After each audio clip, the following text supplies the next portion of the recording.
want to thank everybody for joining us for this conversation about takeaways in the second machine age. I'm Bob Birch. I'm a web technology specialist at North Dakota State University and also involved in the network literacy community of practice. And with us today for this conversation is Adrian. Hey there. Glad to be here. And Jerry Thomas. Thank you. And Jerry Buchko will be joining us shortly. So maybe the best place to start the conversation is to talk about maybe language that a lot of people who are listening haven't heard before, and that's this language of the second machine age. This conversation all sprung out of a conference that you attended, Anne, called the Second Machine Age Conference. Can you give us a little overview of what we're talking about when we're talking about the second machine age? Yes, the conference was at MIT, where the two authors of the book are located, and it was a two-day workshop with bringing in not just them, but other people, particularly from MIT, on talking about the second machine age. And one of the things about second machine age, at first you want to realize what first machine age is, and of course that's with the Industrial Revolution, and so and what are the differences in that and what's occurring now. And in the first machine age, it was really the idea was replacing physical power. If you think about automobiles replacing buggies, for instance, steam engines and those kinds of things, and then manufacturing. So there are just a lot of things that people, the physical part was replaced. And there are certain things that occurred during that time that are similar to the second machine age and some that are dissimilar. And the second machine age is more about replacing mental power. And so it's the intellectual things or the things that we do with our brain that may actually become routine or computational, so that the machines can now calculate things rather than ourselves. And so the book, though, is also about the effects of the second machine age and kind of the things that we're seeing from economic standpoint, as well as what we're seeing in organizations and in individuals. So Jerry Buchko, thank you for being able to rejoin us. I'm glad the technology worked out and that you could join this conversation. I want to pick up on what Anne was talking about with the second machine age, and maybe for the whole panel to think about what is sort of the one example that stands out for you in terms of machines taking over brain power instead of muscle power, and in that representing the second machine age. And Anne, why don't you start? What is one sort of example that you can give people to illustrate that? I'm going to take one of the easiest ones because it's talked about in the book and it's talked about in some of our resources that others are going to have to think a lot harder. One of those is for instance, TurboTax. We've had for years people who do the taxes for individuals and small businesses, and so Intuit came along, the founders of Intuit came along, and they created this software program that really does your taxes for you. And so you can buy that for about $89, and it can, once Intuit created the software program, then duplicating it many times over became, very little expense to them. And so, but that's one place where software replaced or is replacing what some people have been doing.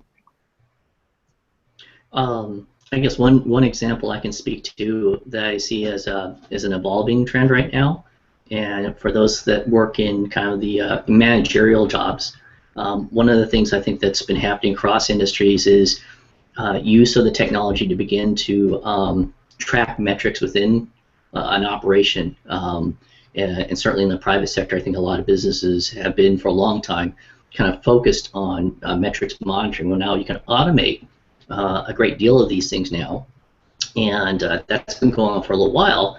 And now I think it's getting to the point now that now you have this information feed coming in, and similar to TurboTax, you can begin to design or code machines or software to begin to at least do broad brush sweeps through that data that's coming in, right? To begin to monitor that data and to set thresholds for alarms and things like that. So what I think that's doing is putting some pressure on one area of the economy, a certain class of professionals, managers in particular, that maybe wasn't there before. And I think we do see some of that, and have seen in the last few years, some of that shakeout. And the authors do talk about the fact that these technological changes aren't just affecting sort of the front line anymore, that these things, these changes, and this turbulence is kind of creeping up and down or the organizational change. And that's one of the things I've noticed for myself over the last few years, is some indications that change is starting to hit in that way too. Yeah, I would agree with both of those examples. And economists use the term disintermediation, and it's when someone who has the job that mediates or is a go-between or so forth with other jobs, not only like TurboTax, but travel agencies that were abundant in the 80s until the 90s or so. Those jobs are at risk of disintermediation. But I'd like to go another level too, where I see a lot of stuff happening now, and that's the use of algorithms or formulas that we're putting together into software codes and be able to make pretty good guesses at what people are wanting or thinking or doing. And a lot of it falls under the title of big data, but it's related to this. It's an automated product. It's not necessarily a machine, but it's an automated project where companies like Walmart can match data up with what the weather is like outside, what time of day it is, what month it is, and what you're purchasing. And so that's one reason they know during hurricanes and hurricane season, Pop-Tarts are a huge thing that people buy so they can move them to the front of the store. And so I think the use of that, some call agencies right now that field calls coming in, like Time Warner, are starting to look at using those formula to pair up people with the correct operator for the correct mood or for whatever they're in. And they have a huge supply of all those times you've called for help, and it warns that you're being recorded. They have that whole backdrop of stuff that they're using to figure that out. So I think it's one thing that we're automating a lot of stuff with software, but the fact that we can handle such large amounts of data fairly cheaply and then have formulas to run those, and what impact that might have on extension. If we can do something similar to what Amazon can do as far as recommend things and others ahead of time with them. I was thinking too, we're talking about data, we're talking about software, and in a lot of ways we're talking about numbers. But it goes beyond that too. There are some examples in the book and also in the workshop of narrative science. So there are some examples of web pages that are published by a machine, some financial data web pages, and it looks like a news article. It does not look, just all these numbers. And there's a great example of last year, on this day, there's a Yahoo.com article on the World Series where the Red Sox won, and that was created by the machine. And so, when we think about what this means for cooperative extension, all of a sudden, if some of what we do is very general kinds of routine answers for some of the things that come into our office, are very traditional kinds of things. One day some of those things can be done by a machine, and we're seeing examples of that right away.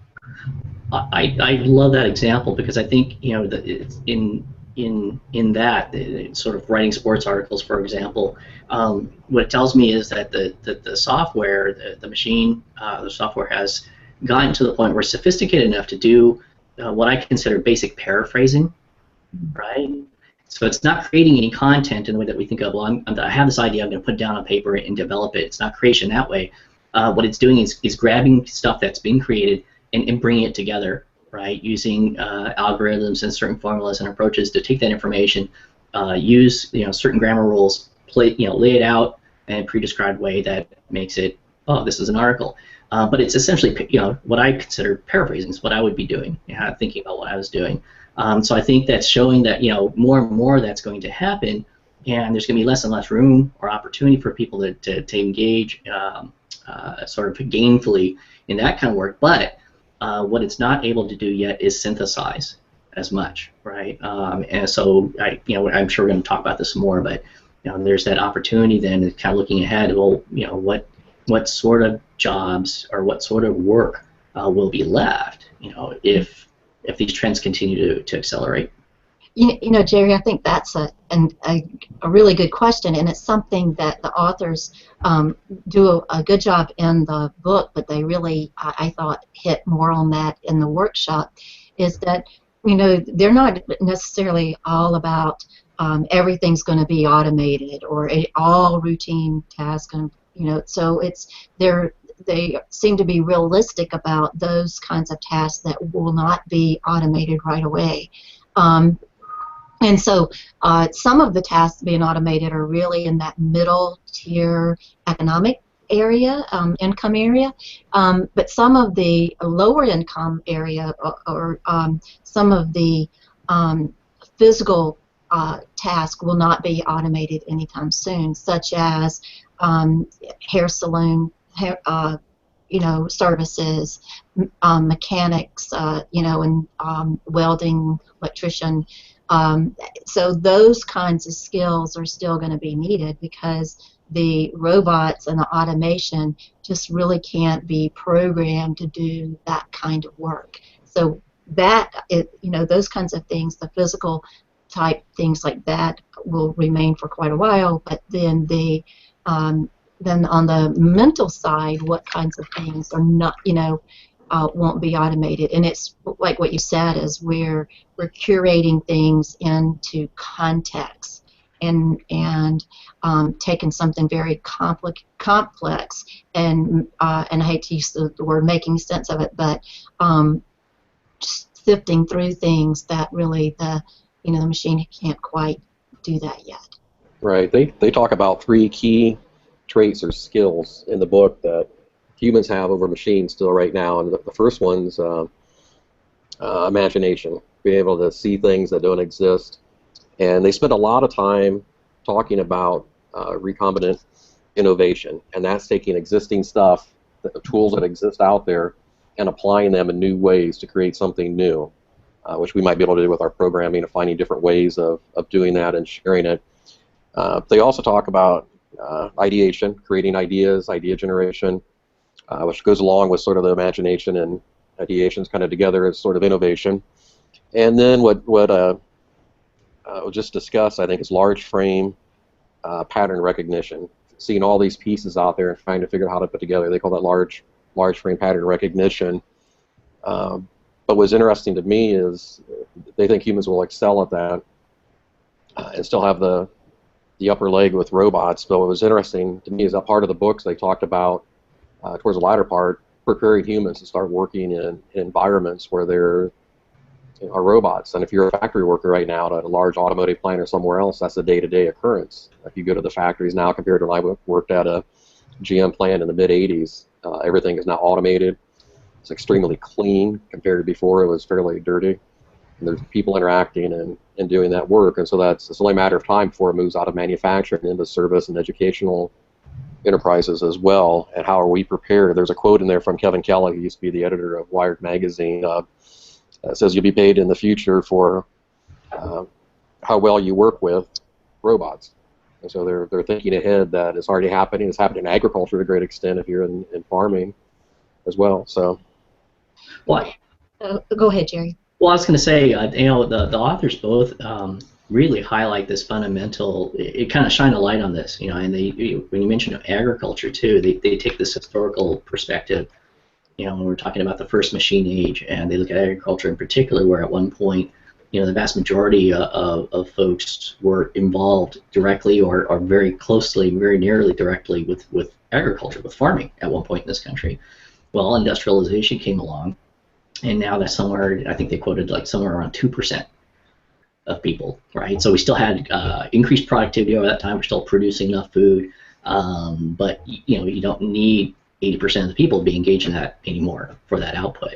And I think they're looking at this, and one of the things that stood out in the talk for me and in their discussion about this is that they're talking about the fact that, well, at this point it's not entirely clear that as we did historically, that we were able to make that adjustment. So, instead of the physical work in agriculture, people were able to go on to knowledge work, for example. That was a huge development.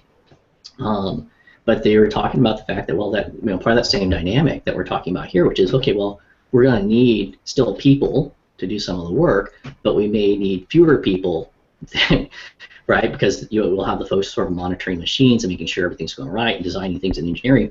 But it's not immediately clear where the rest of the folks are going to go. But though they do talk about, well, other opportunities will develop. I think they're really fair about their assessment, looking ahead and saying, well, we can see certain things developing where people will find opportunities. But for me, boiling it down to a fundamental, one of the things I'm looking at is, well, when that pace continues, right, as it is, and this is something they highlighted in the Google talk. What other changes should we be prepared for or consider as we're looking ahead? Because we're going to, it appears that we're going to have a lot of folks looking for work.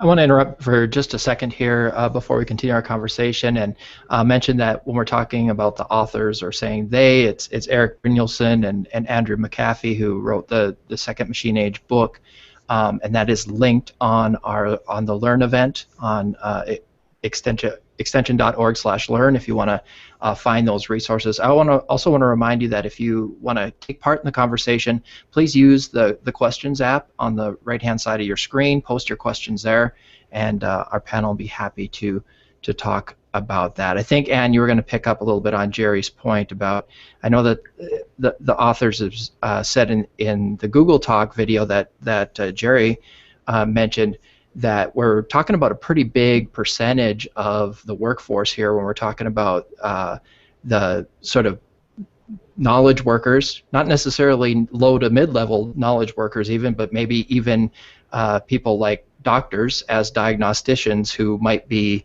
at threat, so to speak, of being replaced by computers, robots. Well, and before we kind of tackle what happens to all those people, I think there's maybe some explanation on some of the effects of this, and one of them is kind of bounty versus spread, and Jerry Thomas probably can speak to this better than I can, but what are the benefits of the second machine age? And part of that is we have more things at our disposal. We have more choices. We have things that really can add to the quality of life, and so that's part of the bounty. And then also another effect, and this is really where the book kind of starts out, is the productivity and wealth is increasing. But what's happening is the median income is pretty much stagnant. So that the difference between wealth and productivity and median income and employment is getting larger. And so what that means is the economic pie overall is increasing, but the spread for all of the players is not equally,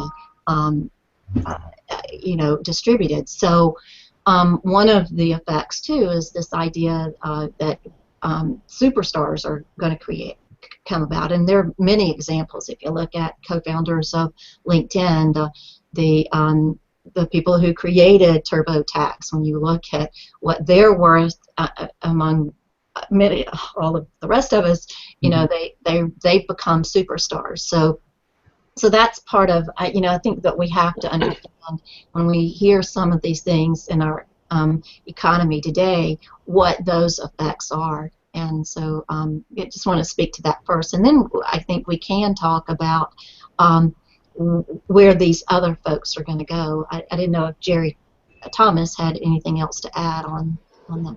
On the spread and the bounty, I think you covered it pretty well. The paradox is with the bounty is there are more free tools or low-cost tools for us to use than ever before, whether it's Wikipedia, whether it's being able to go to Amazon and just look at ratings, whether it's going on and using Google Docs for free. So there's a spread of all these tools, including social media tools, that are, or excuse me, the bounty of all these tools.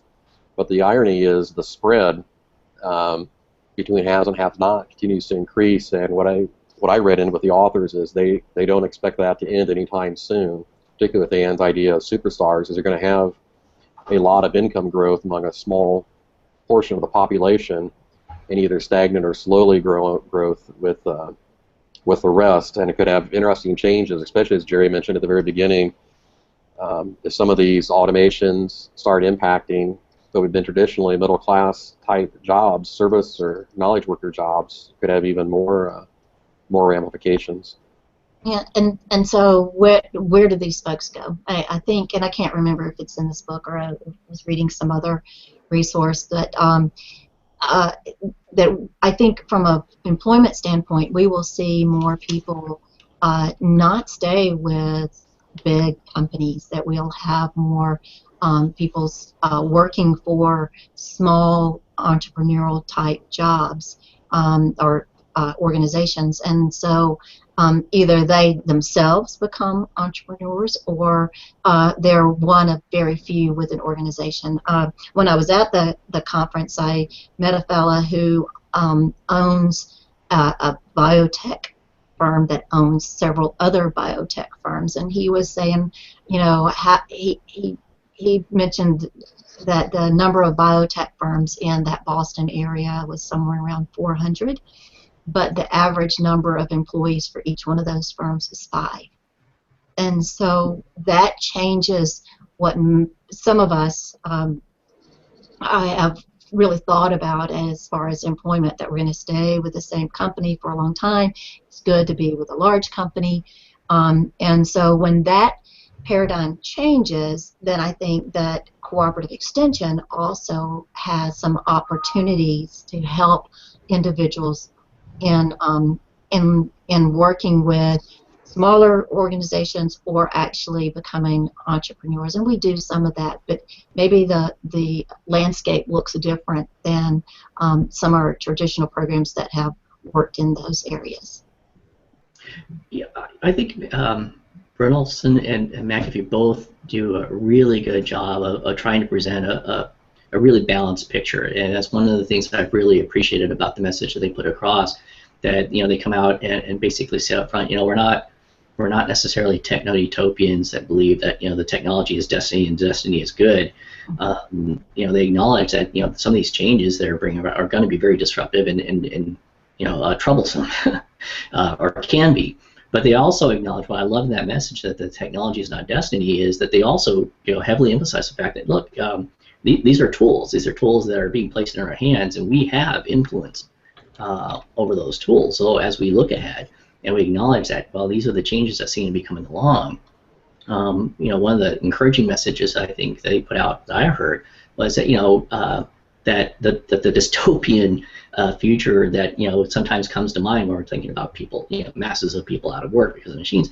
That doesn't have to be. That's not, because the technology shows up, that does not have to be. And they've pretty much said that, look, you know, there's a great deal of power that these tools can give us if we acknowledge that they're there and that we, you know, utilize that to work towards developing the kinds of communities in healthy communities that we would like to see. So, you know, that was the piece I really appreciated as well, and just highlighted, I think, you know, were those opportunities, you know, when you put this within the context of extension and the work that extension agents and educators do, to think about, well, you know, how can we prepare people for, you know, working with young folks, kind of prepare them for this world that they're going to encounter, or even with working adults, right, who are coming to us for guidance, and especially, you know, in the midst of career changes and things like that. Well, how can we adjust what we're doing to take this new landscape into account, you know, to help them develop the knowledge and the kinds of skills that will make them more adaptable and allow them to survive this new terrain more readily. Yeah, because some of those youth may go through a dozen or more career changes as they go through their work life. It was interesting, you brought up earlier the impact of agriculture, and so far with the Industrial Revolution, the first machine age, and the agricultural revolutions, we've been able to survive those as massive amounts of people have moved from for example, away from agriculture, they were absorbed into industry, and now into service and knowledge. So it'll be interesting to see how it pairs out here. And they're, I think, optimistic, but not 100% confident that some of those shakeouts will occur, because it's interesting. At one point in their book, they note that automation, as far as labor prices, will have the biggest impact, most likely, in industry in the third world, because they can offset those low wages. And the actual part of looking here in the States, the number they were presenting in the book was you could operate a robot for approximately, on a manufacturing level, for approximately $4 or $5 an hour. So that's where they're starting to look at as far as salary to break even, or to further ahead. Mm-hmm. We do have a question that I want to pose to the panel from Steve Judd. And Steve's asking, do you think it's really possible to understand what's going on in the moment? It seems like we don't understand disruption and the true effects until long after the history has been written. I want to put just a little nuance on that, because it reminds me of something that the authors talked about in the Google talk about. We sort of expect these things to happen on a continuum, but really a lot of times the changes happen just suddenly. They're disruptive. And disrupting. So who wants to answer Steve's question, sort of comment on that? I'm happy to start, and then Go ahead. you guys can pick up the pieces when I'm done with it. They had really interesting. The answer to that, in my opinion, is not completely, and not the full amount way that we can, because we don't think in patterns of disruption. We think in patterns of continuing the way it has been before, and we also don't think. I mentioned the recombinant innovation earlier. We don't think of how to put new things together, and they had, I thought, two really good examples in the book of how this happens. And when they went back and looked at the original steam age, when you started supplanting water to power parts of a factory and started using steam, you had to set stuff up so it was as close to the one belt, the main belt, as possible.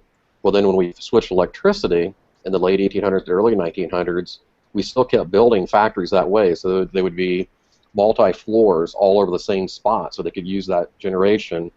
And it really took almost a new generation to figure out that we can build these factories now flat and spread out and disperse and come up with the right flow. So we can position those assembly lines so they have the best flow. And the same thing has happened with computers. If you think of computers coming out in the 80s, and they didn't cover this quite as much in the book, my view of initial personal computers were that. They were called personal computers, and they were meant for you to work on independent of anyone else. And it wasn't until the late 80s to early 90s that we started thinking of computers as points in a network. And we're thinking of how we use computers differently now than we did at that time, and how we structure work. And a great example, I'll use this and then turn it over to the other, my peers here. When I started in Extension in 1990, we were not using email.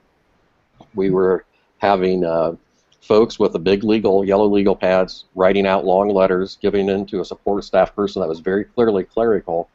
They would type that up, they get proofread, maybe go through several iterations, then it would get mailed out or turned into a newsletter or whatnot. Copies would be filed in a physical file cabinet. And then email came along, and one of the key things, I remember I've shared this, I think, with Ann and others, Bob maybe before, all of a sudden folks who were used to writing very long physical letters, multi-page letters, had this system of email that was totally different. Mm-hmm. And I remember people talking about, man, I have 5 emails today and there's no way to keep up. And then you kind of fast forward that today, and emails are a different way of writing than that way was. We don't store all the stuff in filing cabinets. The one office that I closed with about 17 employees had 63 file cabinets. And when we thought we'd give them away, and no one wanted them because everything's moving to digital. So I think those changes take place, and it's hard in the moment to see where they're heading to. I think you can sense or look at through it. Some of those disruptions are, but I don't think anyone has anywhere near 100% true appreciation of how it is or where it'll go to. And I will add one last thing, and it's an insight, sort of a futurist rule of thumb. If you're looking ahead 5 years, you really need to look backwards at 10 years worth of change, because change is so exponential now that you're going to have probably twice as much change as you're thinking to look for. So with that, I'll stop. I'll build on that just really quickly. I think this is really one of the important things that they highlighted, that both the authors have highlighted in their discussion. I think there's two levels to this. I think I would agree with Jerry and the authors that, looking ahead, it's very difficult to discern how this will all play out, right? So no one's got the crystal ball. We see trends and we try to project out and do our best guess. Do we understand what's going on in the moment? I'd say that I think there's a fair argument on another level for yes. I mean, we take for example the last several years when we decided that yes, in fact, we're in an economic downturn. Well, how do we know that? How did we understand that? Well, we have metrics. We track these things, and there are certain things that we are able to say in the moment, like, okay, well, how many folks do we seem to have unemployed? And we have an opinion about that. Well, whether what a certain number is good or bad, what the repercussions might be. So we do have mechanisms in place for assessing, well, what's happening now in the moment. We do have a foundation of knowledge and of practice that allows us to try to respond to that in the moment, to try to ameliorate, some of the rougher edges of disruption. So I think on that level, my answer that I would come to is yes, we do know. But as far as looking ahead and then being able to look at this in hindsight of, well, where will this eventually go? I think that's inherently difficult. I think when I look at that question, Steve, is that I feel like most of us know something's changing, but we can't necessarily put our finger on it, and depending on how curious an individual is or how open they are to seeing these changes and not looking so much as, well, we've always done it this way. So being able to recognize that disruption kind of varies per individual. But I think the biggest problem is understanding what it looks like in the future. And it's very hard for us as individuals to imagine a future that's not like our present and past. And I think that's the challenge. We do know, and again, I kind of keep coming back to, what does this mean for individuals? What does it mean for cooperative extension? What does it mean for knowledge workers? And part of it is we know it's different, and we can't, and by it being different, we can't always approach problems, our work, in the same way we've always have. But how it looks different? I mean, just imagining the what the effects of driverless cars are. If we think in 15 to 20 years that cars can drive themselves, what does that look like? And what does that look like for the individuals that are in the car, or nobody in the car? How does that change the way we do our everyday work? And what does that look like for the car industry? Well, you don't need cars. I think the problem is imagining what those differences are. Yeah. Well, and I think there's plenty of indications too, and again, Brynjolfsson and McAfee both kind of highlight this, that they look back, in particular for me when I look at the observation when we track these things of productivity increasing over time, over a long span of time. And the trend was at one point, that productivity and sort of the shared gains, especially to what we consider labor, folks who are working for a living, kind of rose in tandem. And at a certain point, there was a very marked deviation, right, where that was no longer the case. So we can say in the moment, well, that seems to be happening. That's a change. And if we're not changing the way that we go about things, sort of the message of sort of business as usual, I don't know that there's reason to believe that will change. So it kind of, again, some of the things that Anna has mentioned, it gets me to thinking about this, and I think that's a great question. So I think there's enough, not just of a sense, but I think on certain things, depending on what aspects of this change, the economics aspect, and how that might affect or impact, people in the community that I end up working with. When Ann mentions driverless cars, I can think of right away. Well, I have to believe that truck drivers, professional truck drivers, aren't thinking too keenly or too fondly of this change that's maybe on the horizon. And in a really real sense, they're going to be thinking, well, what once that kind of comes, what places are going to be for me, right? So, anyways. Let me jump in here and just remind people that you can use the question app on the right-hand side to ask your question, like Steve Judd did, or you can post your comments to the Google Plus event, like Dave King did. I want to share this question from Dave with you all. Dave says, so Extension has been expected to be a navigator in the digital sea of info for more than a decade. What does a position description include that we can actually ask or expect Extension people to play this role? What was the title that he gave to it? What was the title I gave Dave? No, the title that, or the action he said that we're navigators or something like that. Yeah, navigators in a digital sea of info. Oh, wow. There are a couple of things, and I'm not sure I'm going to answer Dave's question exactly the way it was asked, and if not, then he can send a message and let me know to refund that. But I think as extension directors are knowledge workers, and what they are looking and doing in the future, it really includes some skills that I'm not sure that we have fully developed. One of those is trying to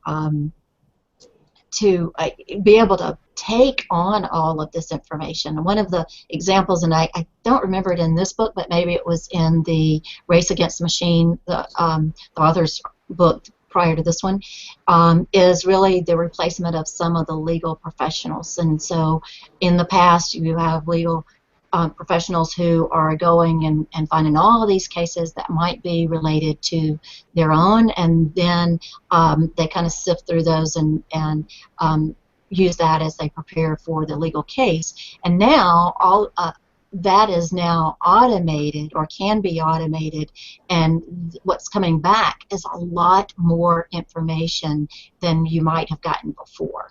So that those skills of the paraprofessionals now is to really be able to sort and figure out and prioritize that most important information and move through. So that's one skill I think that we may need to be looking at from an extension standpoint, is not just that we are experts within this area for which we've been trained, but to be able to really take in more research in that area and in areas that are more closely related.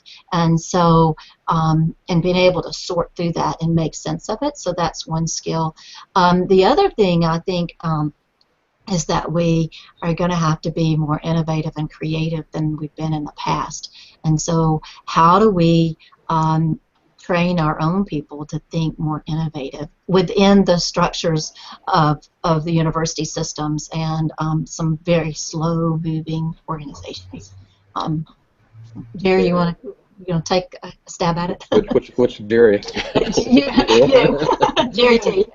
Yeah, I think there's a couple of things that come in as far as position description or traits that we want, and one of them is in the middle, at least it's in the middle of my screen right now, and that's the E-Extension network literacy concept, and that is skill sets around, we hear people talking about technology literacy, how do I use a computer or whatever device, and the network literacy, COP, or community practice, is really set up to go beyond that. How do I work, embed myself in online environments? How do I know what is accurate, what is factual?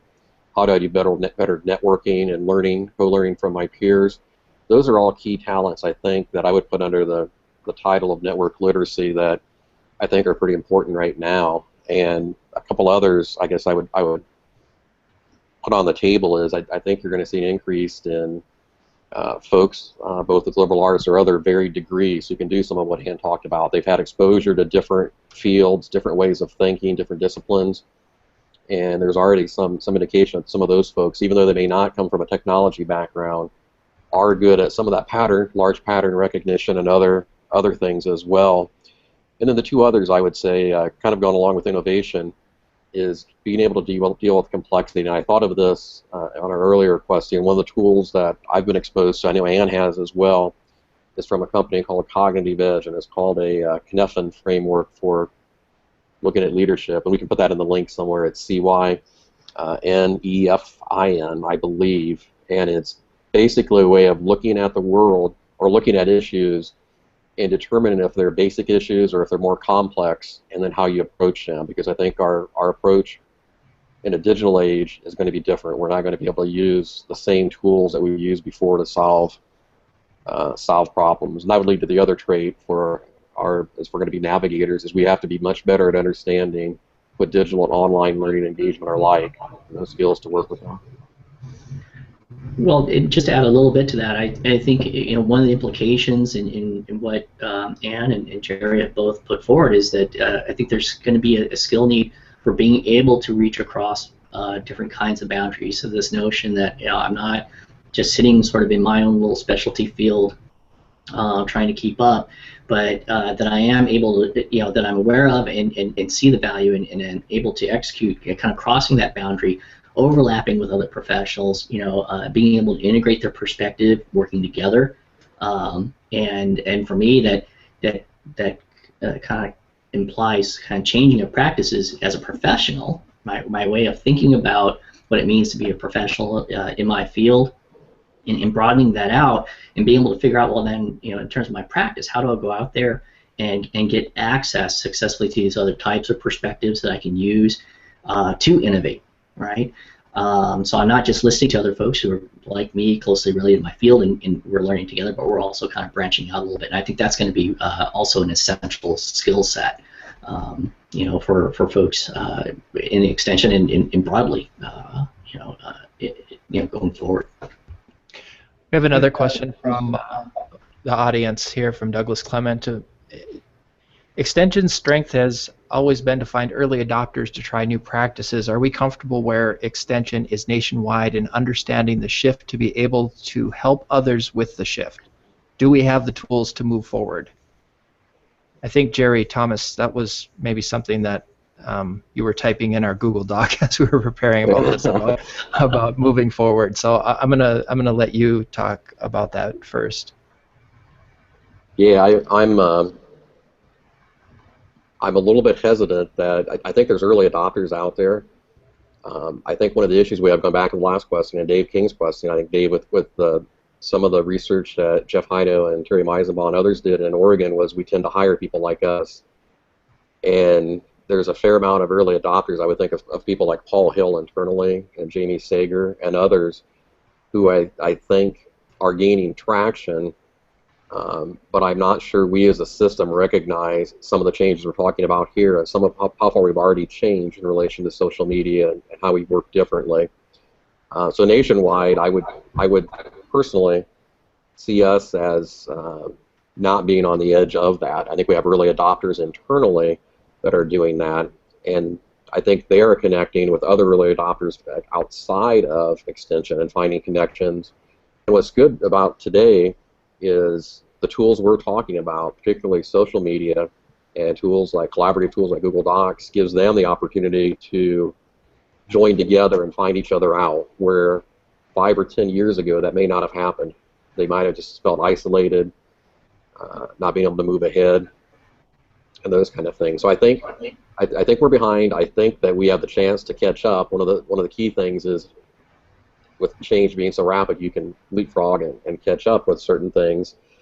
And I think we're also, what I can see here in Ohio and most of the states that I visit, is we're going to have some transition time as we have a large number of baby boomers retiring and new people coming in to fill those roles who may not have the same background, and as Jerry mentioned, may not have the same expectations that this is a career.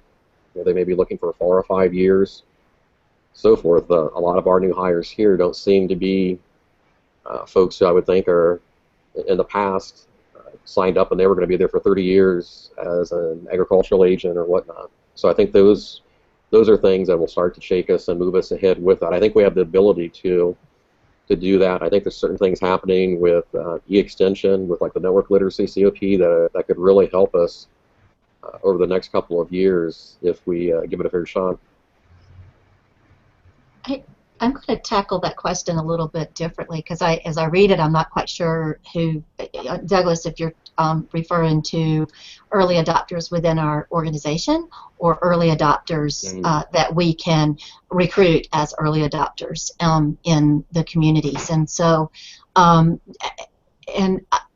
as I look at how we might be successful in the future,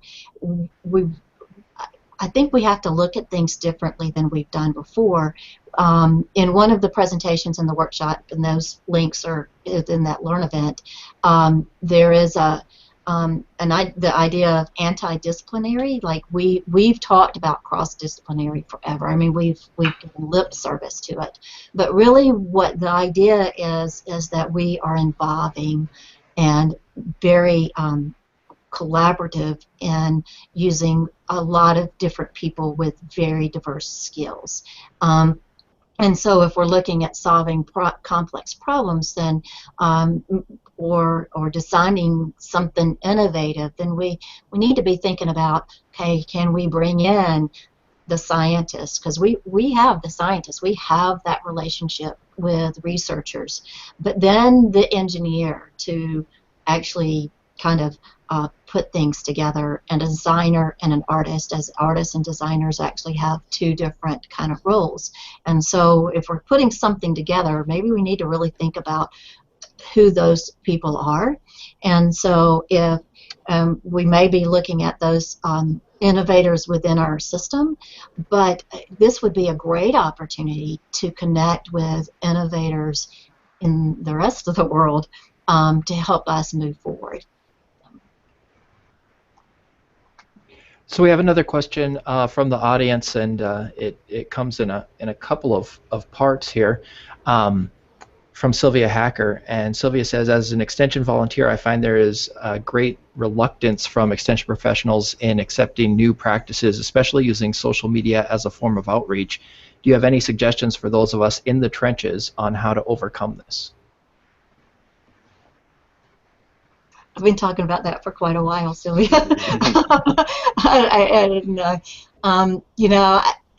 I think this, in some ways, goes back to what we were saying about we don't see the disruption as it's happening, and we kind of hang on to what we've always done. The part of the reluctance, and this is just my opinion, and it goes beyond the book, and so Jerry and Jerry can chime in, but our extension professionals tend to be very successful and helpful in their local areas with those people who they work with. The problem is kind of defining or increasing that reach. And another problem, in my opinion, is creating a more diverse environment for which we operate in, and that then would help us in that our reach becomes more diverse. So this is a tough nut to crack, and I don't have any answers to that. Although I will say this kind of goes back to that early adopter question, in that we have some early adopters, if you will, within extension at the local level that are being very successful online. I think of, Alice Henneman is a specialist in Nebraska. Jeannie Reese works in the agriculture industry, and she has been very impactful online. So rather than Jerry Thomas and I, or Bob Birch and Network Literacy saying you need to change, or even other people at that level seeing these changes and thinking that we need to move forward, it's those people within the system, I think, that will push us forward. And if we can grab more people from outside of the system to push us. So that's my opinion. Just, to add to that, I think one piece for me as I think about this, that Anne is highlighting is sort of, kind of approaching or wrestling with this question at this higher level, how, as a movement, right? And I think another piece of that she kind of ended off with there, that I want to kind of focus on a little bit more, is that there are opportunities day to day to have that kind of influence. And it may not be, again, as Anne mentioned, this kind of message that, well, we need to change.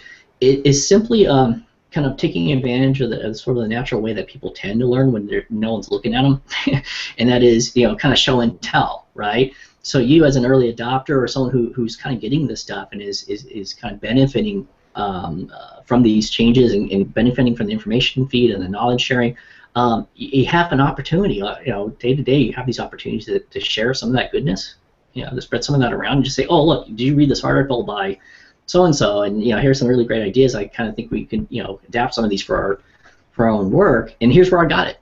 Because the next question is, well, where'd that come from? Oh, it's over here. They came across my Twitter feed today.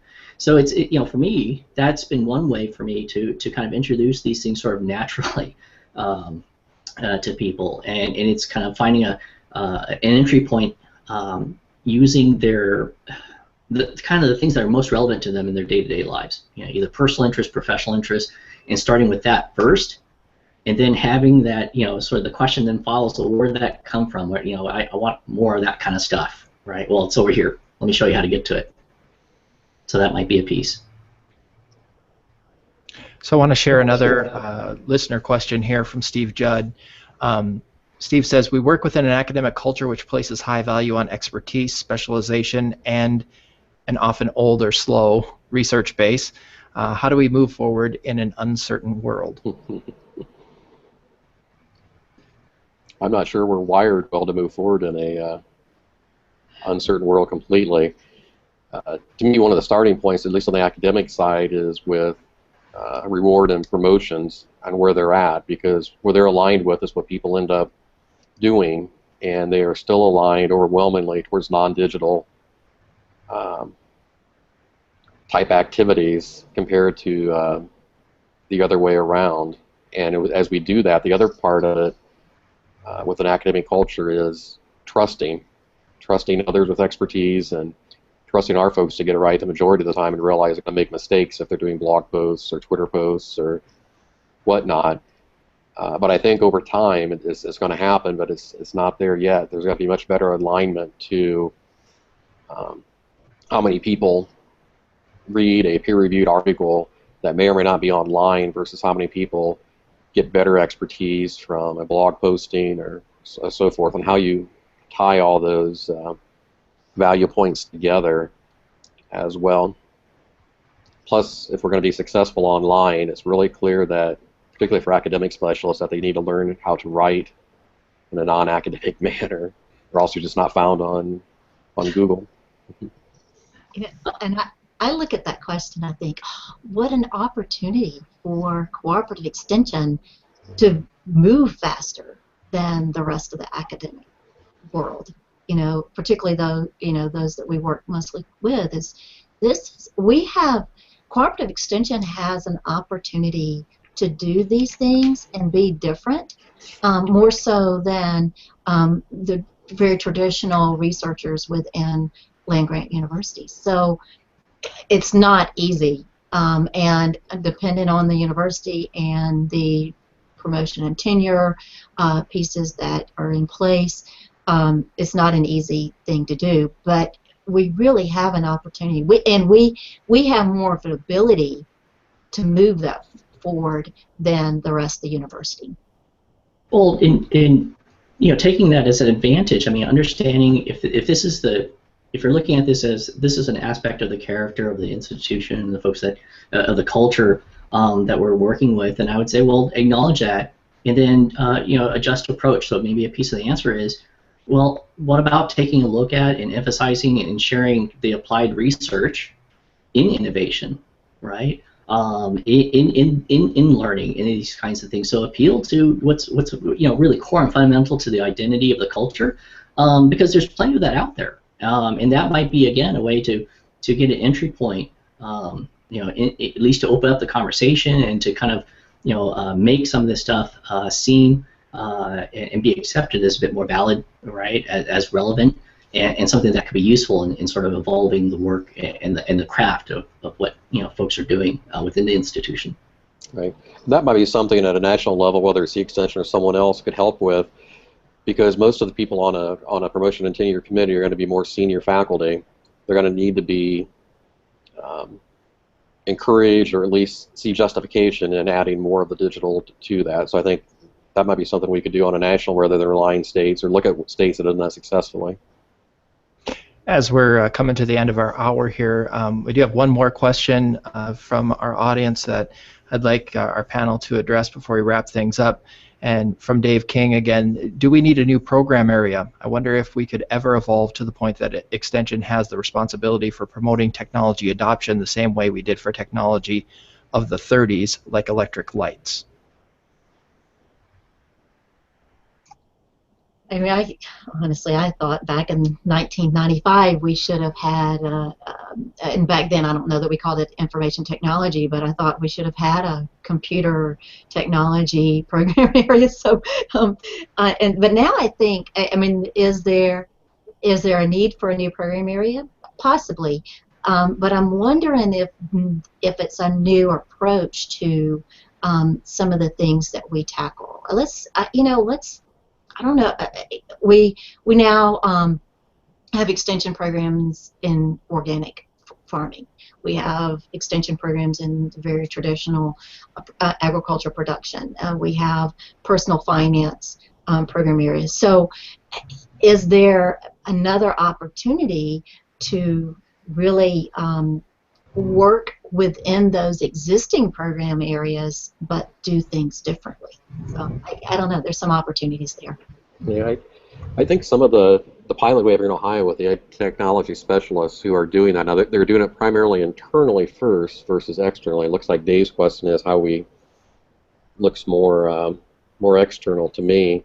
But there's also the new ed technology learning network. That might be a good starting point for at least having some of these conversations and what kind of recommendations they'd want to have come out of it. I'm kind of like Ann. I think in the past I might have said a new program area. Now I think we need, if not a program area, maybe it's a specialization that can work across those program areas or silos to encourage everyone to be doing that and figuring out the ways to incorporate it in their teaching, learning, and engagement.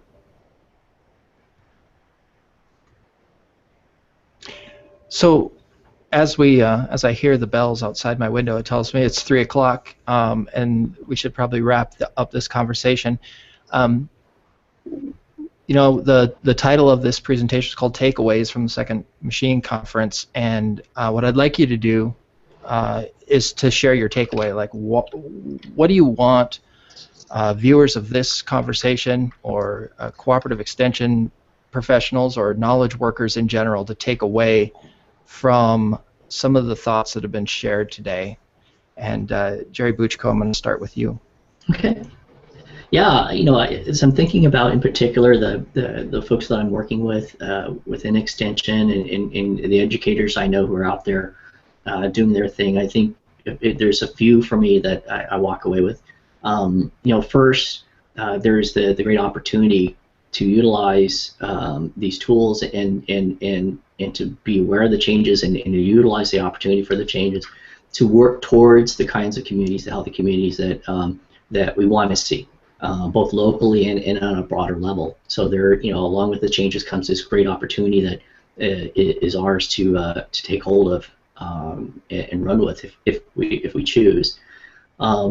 And with Extension, I think about the different communities of practice that I'm involved with, and I see from this conference or from this discussion, the acknowledged need that people are going to have for new types of approaches, right? Whether that's new types of models for approaching small business and entrepreneurship, cooperative models of going about doing business that might, connecting back to this discussion, allow for a greater possibility of more evenly shared benefit, right? So there's different models, and I think of cooperatives especially as a historical way of doing that. Also thinking about the financial security folks, opportunities to really think about well, how do we go about providing financial education and guidance, looking ahead at this new landscape where there's more likely to be opportunities or challenges of greater churn and change and the need for adaptability. How do we adjust how it is that we educate folks about effective personal management, other finances in developing security, in light of that? And then finally, for educators more broadly, looking at the need and the opportunity to meet the need for developing knowledge and also skill sets, the things that we've talked about earlier about the ability, the capacity for creativity, critical thinking, systems thinking, and also those kinds of those capacities for networking or learning, right, from others in that process. So I mean, those were the main sort of meaty takeaways for me. Jerry Thomas. I agree with all of that, and to me, one of the first things for the book, anyways, as a takeaway is awareness and understanding of what's happening in the world today, and a lot of stuff that people were scoffing at just a few years ago, like where Google is at with cars now, that they can get licensed for driverless cars in both California and Nevada right now, and most people 4 or 5 years ago thought that would not be possible in this time frame, that we were still looking further out. So I think an awareness of the change that's out there and how rapid and exponential that change is, because we still tend to think in a very linear way. So the awareness of that, and then the other key takeaway to me, or maybe two key takeaways, is that since somewhere in the 90s, at least in Extension, you've been responsible for your professional development. We don't hire people to do the hard way anymore. And if your awareness to know these changes are occurring, you really need to start thinking ahead to what skill sets do I need to do. What tools do I need, what comfort level, and where can I find that? And a great resource for some of that is Learn. If you're not familiar with learn.extension.org, there are a number of valuable webinars there around that. And then along with the awareness and the professional development, I think is really starting to think hard about innovation. That's been mentioned a couple of times here. By innovation, I don't mean incremental improvement. I'm making something 3% better. What I mean is I'm taking a process and doing it differently than we've done before. I'm looking at different ways of putting it together, different ways of reaching people with it, and that doesn't always come out as some of the way we plan with logic models and other tools. So I think that way of thinking differently and innovation is a skill set that we need to cultivate and learn more about in an organization. And Adrian, what do you want people to take away from this discussion of the second machine age? Yeah, this all started when Jerry Buchko and I were having a conversation on the phone, and said, I want to do a blog post or two about this, and didn't get around to it. And the conversation was much more interesting than my typing something. So, I think really this idea that change is happening, that technology changes are happening in a way that changes the communities, changes economics, changes the way we do things. And if we don't understand that, then it's very difficult to figure out what to do next. So Jerry was right. The awareness is part of that. And as a result of this rapid technology change and what's happening to the workforce, our skills and our organizations are lagging. So Cooperative Extension may not be the only one that's lagging, that other organizations are finding themselves as lagging. And so, so how do we solve that? And we know that business as usual will not solve the problem.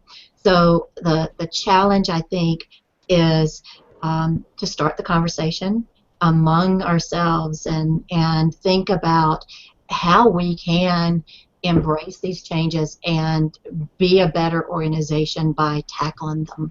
And so this is, to me, is just kind of the beginning. Absolutely.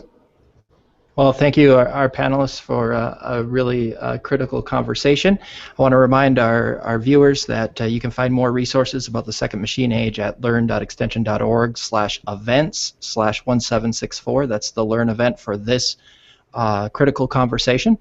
And you can continue the conversation, hashtag NetLit, that's our Network Literacy Community of Practice hashtag, and hashtag 2MA, which the authors of the Second Machine Age are using to gather the conversation around the Second Machine Age. Also on our slide, you'll see the Twitter handles for our 3 panelists. I hope that you will mention them as well so they can get involved in the conversation. Thanks again to our panelists, to all our viewers, and I hope you have a good day. Good. Thank you all. Thank you. Thanks for the great questions that were coming in. Yeah, wonderful questions. Yep. Thanks, Bob, too.